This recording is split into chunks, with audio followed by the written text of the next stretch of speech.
L'échiquier international, soyez les bienvenus. Il y a 24 heures, le monde semble avoir basculé. L'onde de choc du basculement géopolitique en ce début 2026 a pris place à Caracas. Alors on en sait plus concernant l'opération ayant mené à l'interpellation du président Maduro après de longues séquences de bombardements.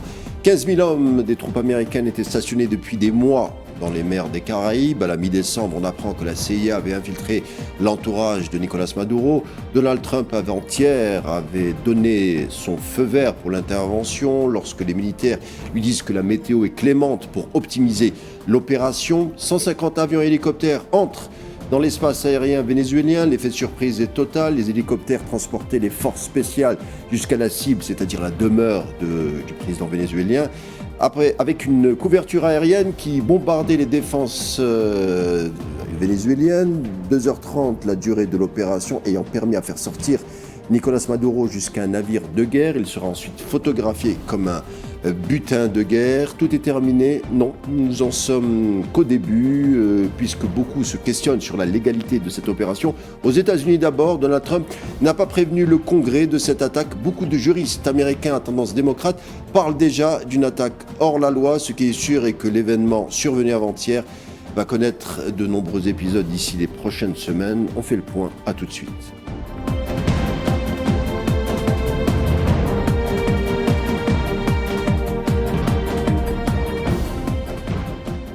Alors pour en parler de toute cette affaire, nous recevons Pierre Barbancé qui sera des nôtres. Bonsoir, journaliste au quotidien français L'Humanité, bienvenue. Bonsoir, merci pour votre invitation. Toujours un plaisir. Alors Pierre Barbancé, sur cette affaire, sur cette grosse affaire du Venezuela de Nicolas Maduro qui a été interpellé, exfiltré, on en sait un tout petit peu plus. Le secrétaire d'État Marco Rubio dit qu'il sera jugé, qu'il est accusé de narcoterrorisme. Quels sont les éléments que vous avez concernant cette affaire de Maduro ? Écoutez, d'abord, les éléments que j'ai, c'est les éléments que presque tout le monde a aujourd'hui, parce que les États-Unis, en réalité, ont accusé Nicolas Maduro d'être à la tête d'un narcotrafic. Or, depuis des mois, on sait pertinemment que ces accusations sont sans fondement, notamment parce que le fentanyl, cette fameuse drogue qui provoque de nombreuses overdoses aux États-Unis, ne transite pas par le Venezuela. Et donc, ce sont des accusations qui sont fausses. Et on voit bien... Hier soir, quand Donald Trump a fait son intervention devant la presse, que même cette accusation-là n'était quasiment plus évoquée, qu'il avait beaucoup parlé du pétrole, de l'hégémonie et de l'utilisation de la doctrine Monroe. Donc, si on s'en tient stricto sensu à ce qu'on a vu ou ce qu'on a pu voir, ce qui s'est passé réellement à Caracas, on a vu, vous avez évoqué les troupes américaines, les avions, les hélicoptères. On a pu voir même par les images de nombreux hélicoptères américains qui volaient en rase-motte, et tout ça, évidemment, équivalait en fait à une dissuasion, à un leurre qui a été provoqué pour permettre aux forces spéciales, au commando Delta américain, états-unien, de s'infiltrer jusqu'à la demeure de Nicolas Maduro et de l'appréhender et de le ramener d'abord dans une halte sur l'île cubaine de Guantanamo, donc dans cette partie-là qui est encore tenue par les États-Unis, puis emmené à New York, où il est accusé en réalité de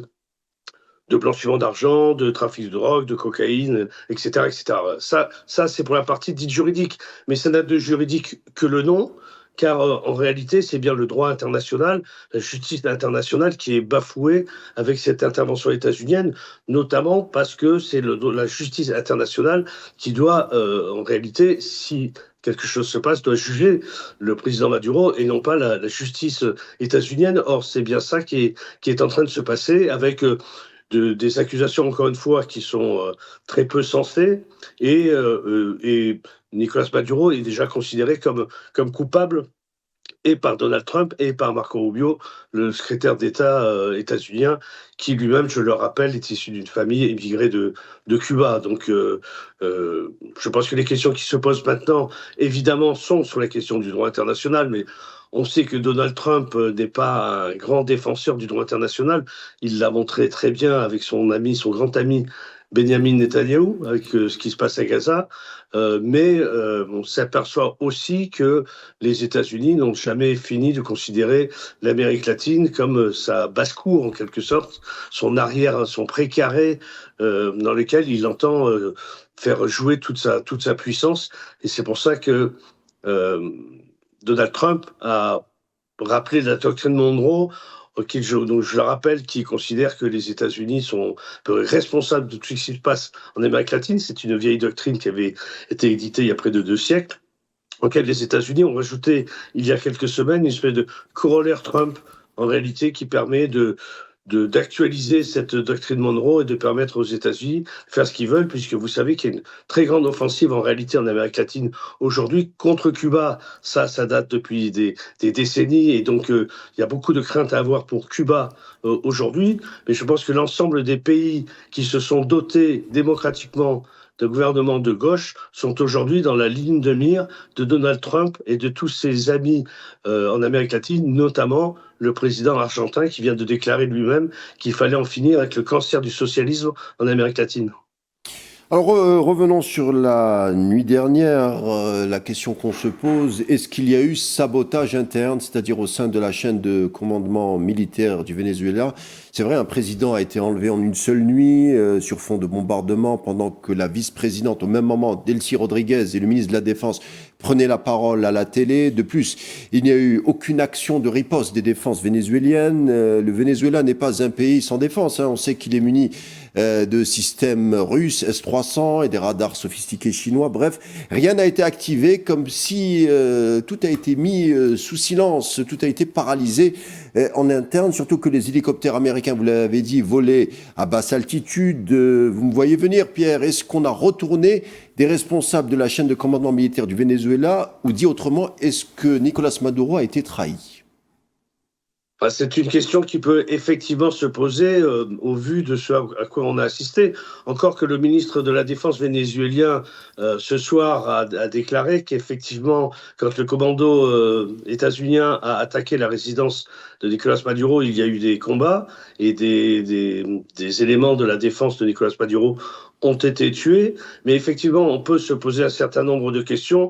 Est-ce que réellement il y a eu trahison? Est-ce que réellement, au sein de la chaîne de commandement, un certain nombre de choses se sont passées et des officiers achetés ou ont-ils trahi? Je crois qu'il est encore trop tôt pour le savoir, d'autant plus que c'est très étonnant ce qui se passe, puisque l'armée américaine entre, vous l'avez dit, dans l'espace aérien vénézuélien, les commandos attaquent, et en fait, ce qui se passe, c'est que le président vénézuélien est arrêté et emmené, et puis tout le monde est en train de fermer sa valise et de rentrer chez soi. Ce qui est assez étonnant, puisque donc visiblement, même les troupes américaines ne sont pas restées sur le sol vénézuélien. Tout aussi étonnant le fait que Donald Trump ait clairement dit qu'il ne soutenait pas l'opposante principale vénézuélienne qui avait reçu le prix Nobel de la paix, qui est une dame d'extrême droite d'ailleurs. Ouais, Marina Corina Machado. Voilà, qui n'avait pas de légitimité. Et donc, on peut se demander exactement qu'est-ce qu'il peut advenir. Je crois que sur les questions de trahison, de chaîne, etc., on verra bien. Il y a sans doute eu, en tout cas, depuis des mois, au sein du pouvoir vénézuélien, un certain nombre de discussions et peut-être de divergences sur la stratégie à adopter, de savoir s'il fallait assouplir un certain nombre de choses. En tout cas, ce qui est vrai, c'est que le Venezuela, depuis des mois, qui était soumis à l'embargo pétrolier des États-Unis, avait fait des propositions de négociation, de discussion, et encore tout récemment, puisque jeudi soir, le 1er janvier, a été diffusée sur la chaîne de télévision publique vénézuélienne une interview de Nicolás Maduro réalisée par notre confrère Ignacio Ramonet, dans lequel le président vénézuélien rappelait qu'il était prêt à discuter directement avec Donald Trump sur l'ensemble des questions, que ce soit sur les questions du narcotrafic ou sur les questions du pétrole, etc. etc. Il raconte que la conversation avec Donald Trump a été courtoise, respectueuse, et qu'il semblait être très confiant pour la suite des négociations. Oui, mais vous savez, dans ce genre d'épisode et dans ce genre de situation, Je crois qu'il n'y a que la réalité qui compte. Il n'y a pas ni aucun sentiment, ni aucune pensée de savoir si la confiance est établie ou pas. On sait pertinemment que le but de Donald Trump n'était absolument pas de préserver ni Nicolas Maduro, ni le peuple vénézuélien, ni le Venezuela. Et c'est bien de mettre, non seulement de mettre la main, mais peut-être on y reviendra, de mettre la main sur le Venezuela proprement dit, et surtout de faire un exemple. Celui qui me résiste, voilà ce qui lui arrive. Et c'est un signal qu'il veut donner à l'ensemble des progressistes et de la gauche vénézuélienne, latino-américaine, pardon. Latino-américaine. Il y avait des raisons de se méfier du côté de Nicolas Maduro et du cercle politique vénézuélien, puisque Trump l'avait dit qu'il allait demander à la CIA de mettre en place des opérations contre le gouvernement de Maduro. On sait aujourd'hui que la CIA s'est avérée à essayer de corrompre le pilote personnel du président Maduro, et son début 2024, quand un employé de l'ambassade américaine en République dominicaine avait tenté de soudoyer le pilote personnel de Maduro. Il s'agit du général Bitner Villegas, dans le but de faire discrètement dévier l'appareil de sa course jusqu'aux États-Unis, Miami pour être exact. Alors, Bitner Villegas, ce n'est pas n'importe qui. Membre de la garde d'honneur présidentielle et colonel de l'armée de l'air vénézuélienne, le département d'État, plus tard, avait offert une récompense de 50 millions de dollars pour toute information menant à l'arrestation de Maduro. La Maison-Blanche, depuis des mois, on le voyait, était prête à tout faire pour mettre la main sur Maduro.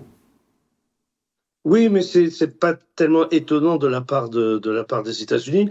D'abord, dans l'histoire des États-Unis, dans l'histoire de l'Amérique latine, des États-Unis nous ont malheureusement habitués à ça. Le nombre de tentatives, par exemple, d'assassinat de Fidel Castro, que les États-Unis, toute administration confondue, hein, démocrate ou républicaine, parce que sur ce genre de sujet, il n'y a qu'une seule politique états-unienne, en l'occurrence, le nombre de tentatives qui ont été faites. Rappelons la tentative de débarquement dans la baie des Cochons pour essayer de faire tomber le pouvoir de Fidel Castro à l'époque. L'opération Condor, le Chili, l'Amérique latine est truffée de ce genre de choses. Justement, Pierre, on pensait qu'on en avait fini avec tout ça. C'est pour ça que je vous pose la question. On pensait qu'on était passé sur une autre manière de Mais faire. je ne sais pas qui pensait qu'on en avait fini avec tout ça.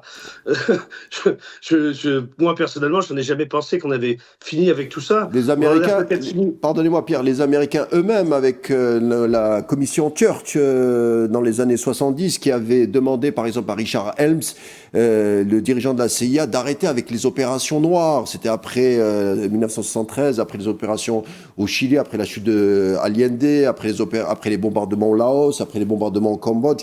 La CIA avait été auditionnée, convoquée, et on avait dit qu'on devait arrêter de mettre en place ce type d'opération, puisque c'est des opérations qui étaient financées par l'argent public américain. Oui, mais des opérations secrètes de la CIA, c'est avéré, se poursuivent. Et d'ailleurs, cette opération qui a été menée hier contre Nicolas Maduro et contre le Venezuela aurait dû avoir l'approbation du Congrès américain, ce qui n'a pas eu lieu. Donc, il n'y a pas eu volonté de la part de la Maison-Blanche, de Donald Trump et de son gouvernement de faire en sorte que ce soit un débat public et une décision démocratique faite par les États-Unis. Toutes ces tentatives-là existent depuis des mois, des mois et des mois, et la CIA n'arrêtera jamais ce genre d'opération, que ce soit en Amérique latine ou ailleurs dans le monde. Son histoire n'est faite que de ça. Et donc, rappelons-nous aussi qu'avant Nicolas Maduro, quand Hugo Chavez était au pouvoir, les tentatives de coup d'État qui ont été menées, les tentatives d'assassinat, les tentatives encore récentes d'essayer de diviser l'armée et de corrompre un certain nombre de dirigeants de l'armée vénézuélienne pour qu'elle se retourne contre le pouvoir central, contre le pouvoir de Caracas. Donc non, rien n'a strictement cessé, et on peut penser que on va voir ce qui va se passer pour la suite au Venezuela, mais on peut penser qu'un certain nombre d'autres pays d'Amérique latine risquent de subir, si ce n'est exactement la même chose, en tout cas des tentatives de déstabilisation et de faire en sorte que les amis de Trump se retrouvent au pouvoir en Amérique latine. Donald Trump a dit lui-même samedi soir devant la presse que ce qu'il voulait, c'est avoir des voisins qu'il choisissait, qui étaient ses amis. Donc je crois que tout est dit, et il a même fait une allusion à la présidente du Mexique, qui selon lui ne dirigerait pas son pays, mais ce serait plutôt les narcotrafiquants qui dirigeraient le Mexique, et sur Fox News, donc sur la chaîne américaine, a lancé aussi des menaces sous forme grossière, comme il en a l'habitude, contre d'autres dirigeants latino-américains en disant qu'ils devaient se faire attention à leurs fesses. Alors, la question qui nous taraude, bien entendu, est-ce que nous sommes proches d'un scénario de changement de régime au Venezuela? Il est peut-être trop tôt pour le dire, mais votre sentiment, Pierre? Parce que c'est la question principale, finalement. Bah, écoutez, on peut penser qu'effectivement, si c'est le but des États-Unis n'est pas simplement de faire partir Nicolas Maduro, mais d'essayer d'avoir un pouvoir en place qui lui agrée. D'ailleurs, Donald Trump a laissé entendre que c'est ce qui allait se passer. Après, il y a beaucoup de choses très contradictoires parce que la vice-présidente vénézuélienne a été nommée par la Cour suprême vénézuélienne comme présidente intérimaire, qu'elle a déjà demandé la libération de Nicolas Maduro, que les institutions sont toujours en place, mais effectivement, on n'est pas à l'abri d'une déstabilisation du pays par l'intérieur. C'est un pays où il y a une armée, vous l'avez dit, une armée où il y a des milices, un pays où il y a des milices, un pays où il y a beaucoup d'armes qui tournent, et donc rien ne dit qu'il n'y ait pas une tentative de guerre civile qui puisse s'instaurer là-bas, ou alors une façon de faire plier le pouvoir en place au Venezuela, puisque vous savez ce qui déplaît en réalité à Donald Trump, et ce qui a toujours déplu aux États-Unis partout dans le monde depuis des décennies, c'est que le Venezuela a été fer de lance pour dire nous voulons rester maîtres de nos richesses, et notamment la nationalisation du pétrole. Vous vous rappelez que ça s'était passé dans les années 50 en Iran, où la CIA est intervenue pour débarquer le Premier ministre Mossadegh en Iran, justement à cause de ces questions-là. Et les questions de nationalisation et dans un certain nombre de pays, la question de l'utilisation par les peuples de ces pays de leurs propres richesses est un sujet de confrontation terrible avec les États-Unis, notamment s'agissant du pétrole et du gaz. En tout cas, à l'heure où on parle, le porte-parole de l'armée vénézuélienne affirme de contrôler le pays, les institutions. Des blindés actuellement sont déployés à Caracas et la population garde son calme. Des avions militaires surveillent l'espace aérien. Peut-être c'est un peu tard. En tout cas, est-ce que le pétrole, vous avez un peu répondu, est-ce que le pétrole est le motif principal de cette opération? D'après de KBC Letter, c'est une lettre hebdomadaire très suivie notamment sur les marchés pétroliers, le Venezuela disposerait de 300 milliards de barils de réserves de pétrole brut. Des réserves, on ne sait pas encore, qui pourraient être sous le contrôle américain dans les prochaines semaines. Alors, au prix actuel, c'est-à-dire à peu près $57 le baril, d'après la publication en question, cela valorise les réserves à 17 300 milliards de dollars.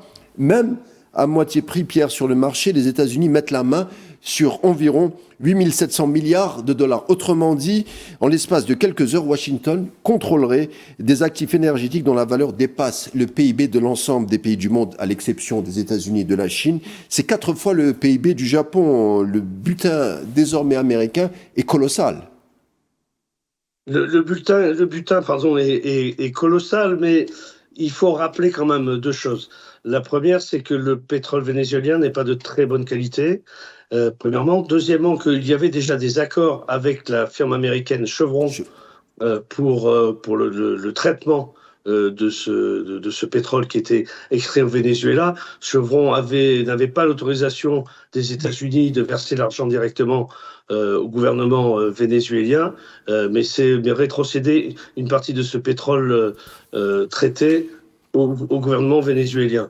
Donc il y avait déjà quelque chose qui était déjà en place. Alors évidemment, les firmes américaines, notamment ExxonMobil et d'autres, vont très certainement se ruer sur les États-Unis, et les États-Unis vont faire pression sur le gouvernement vénézuélien pour qu'il accepte les conditions qui vont lui être soumises. Donc là, on verra aussi de quelle manière le gouvernement actuel, qui se réclame toujours de la révolution bolivarienne, va réagir. Comment est-ce que le peuple du Venezuela va réagir? Quel bras de fer va s'établir entre ce Venezuela évidemment affaibli après la capture et le kidnapping du président Maduro et les velléités états-uniennes?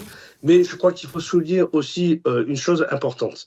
Une partie aussi de ce pétrole vénézuélien partait en Chine. Or, ce qui gêne beaucoup les États-Unis, c'est que le contrat entre le Venezuela et la Chine faisait que le Venezuela payait la Chine en yuan, donc en monnaie chinoise et non pas en pétrodollars. Or, je rappelle que l'hégémonie états-unienne dans le monde entier se fait grâce à l'obligation faite de l'utilisation des pétrodollars dans les échanges commerciaux. Et c'est une question principale et très importante, notamment qui est évoquée par les BRICS. Vous savez, les BRICS, c'est un regroupement d'un certain nombre de pays, Brésil, Russie, Inde, Chine, Afrique du Sud, au départ, qu'on rejoint pas mal de pays, notamment ce qu'on appelle du Sud global, qui réfléchissent justement à la mise en place d'un système commercial qui n'utiliserait pas le dollar. Et donc, c'est bien aussi une question d'hégémonie états-unienne qui est en jeu, et c'est aussi ce qu'a voulu, je pense, rappeler Donald Trump avec cette intervention au Venezuela. Il ne s'agit pas simplement de pétrole, il s'agit absolument pas de narcotrafic, il s'agit aussi de l'hégémonie des États-Unis et en Amérique latine et dans le monde. Alors vous l'avez dit tout à l'heure, hein, le Venezuela est un pays qui résiste et qui résiste depuis longtemps à Washington, depuis l'arrivée de Hugo Chavez au pouvoir et qui s'est allié à Cuba. Il y a aussi le Nicaragua. Alors il y a une figure au cercle qui fait partie du cercle de Trump et qui s'est démarqué, Marco Rubio, qui est cubain d'origine et qui a fait de cette croisade contre le régime cubain, le gouvernement de Nicolas Maduro, une croisade presque personnelle, d'après les médias américains. Et selon Marco Rubio, il faudrait faire tomber le Venezuela et par ricochet faire tomber le Nicaragua et Cuba. Marco Rubio, on le rappelle, qui a fait toute sa carrière dans l'anticommunisme. Il le dit lui-même, il faut couper l'hydre communiste en Amérique du Sud. Et qui le dit depuis des mois qu'il y a un lien indissociable entre Cuba et le Venezuela. Alors Marco Rubio, secrétaire d'État, mais Sherpa, ou plutôt c'est le vrai idéologue, l'idéologue central de cette opération, de cette croisade? Comment vous le placeriez? Je pense que Marco Rubio est quelqu'un de très dangereux parce que très intelligent. C'est quelqu'un qui visiblement a des comptes à régler avec son passé et avec Cuba, mais de manière très politique, pas simplement dans une question de vengeance. Et il est clair que Marco Rubio n'a pas vendu la mèche. En réalité, il a exprimé très simplement le fond de l'affaire. Le fond de l'affaire est d'en finir avec ces pays qui ne sont pas le petit doigt sur la couture du pantalon s'agissant de la politique voulue par les États-Unis, et surtout des pays, et notamment Cuba, qui a ouvert la voie en 1959 avec la révolution, avec Fidel Castro et avec Che Guevara, pour montrer qu'une autre voie était possible pour les peuples latino-américains, et notamment qu'ils n'étaient pas obligés de vivre dans la misère et avec des pays totalement exploités, notamment par les États-Unis. Et donc, le symbole de Cuba, bien sûr que Cuba ne va pas très bien aujourd'hui. Comment est-ce qu'un pays qui vit sous embargo états-unien depuis plus de 65 ans, 66 ans maintenant, comment est-ce que ce serait possible? Et donc maintenant, le but, c'est quasiment d'abattre Cuba. Et je pense que tous les progressistes, tous les démocrates du monde entier doivent aujourd'hui être sérieusement inquiets de ce qui peut se passer. Et je pense qu'il faut qu'il y ait des mobilisations très très fortes pour la défense de Cuba, parce que je pense que ça va être un des principaux objectifs par la suite des États-Unis. Et Marco Rubio l'a dit très clairement. Alors, dernière question, Pierre, on arrive à la fin, je vous donnerai une réponse courte. Aux États-Unis, on sait qu'une large partie du mouvement MAGA, le mouvement de Trump, enregistre de plus en plus de déçus. D'ailleurs, certains reprochent à Trump sa proximité avec Netanyahou. On sait aussi qu'il y a le dossier Epstein qui dérange un tout petit peu le cercle de Trump. Est-ce que cet acte d'impérialisme, comme on l'appelle vis-à-vis de Venezuela, peut d'une certaine manière reconsolider le mouvement, ou dit autrement, est-ce qu'on peut mettre le curseur, le projecteur sur d'autres aspects pour faire oublier des affaires internes américaines? Non, je crois pas. Je pense que Trump a pris une décision qui ressemble plus à ceux des néoconservateurs, et donc je pense que des gens du MAGA sont assez circonspects. Non pas qu'ils ne se réjouissent pas de l'arrestation de Nicolas Maduro ou de la chute d'un régime de gauche. Ces gens sont de droite, voire d'extrême droite, et donc farouchement anticommunistes. Mais je pense qu'ils ont une vision qu'ils ont défendue sur faire de l'Amérique la grande à nouveau. nouveau, Make America Great Again, et qu'il regrette que Donald Trump perde un peu son temps dans ce genre de choses. Donc je pense qu'il y a un grand flottement aujourd'hui aux États-Unis par rapport à cette politique qui est menée par Donald Trump. Un certain nombre de ceux qui lui étaient fidèles au départ s'en sont aujourd'hui détachés, mais vous savez, dans l'année, il va y avoir des élections de ce qu'on appelle de mi-terme aux États-Unis. On va voir comment les républicains vont répondre à tout ça. Merci beaucoup Pierre Barbancé d'avoir été des nôtres. Je rappelle que vous êtes journaliste au quotidien français L'Humanité. Merci pour vos explications et analyses. Je vous dis à bientôt. Merci à vous. L'échiquier international arrive à sa fin. Merci de nous avoir prêté attention. Je vous laisse avec la suite des programmes sur Al24 News. Et on se dit à demain et bonne soirée.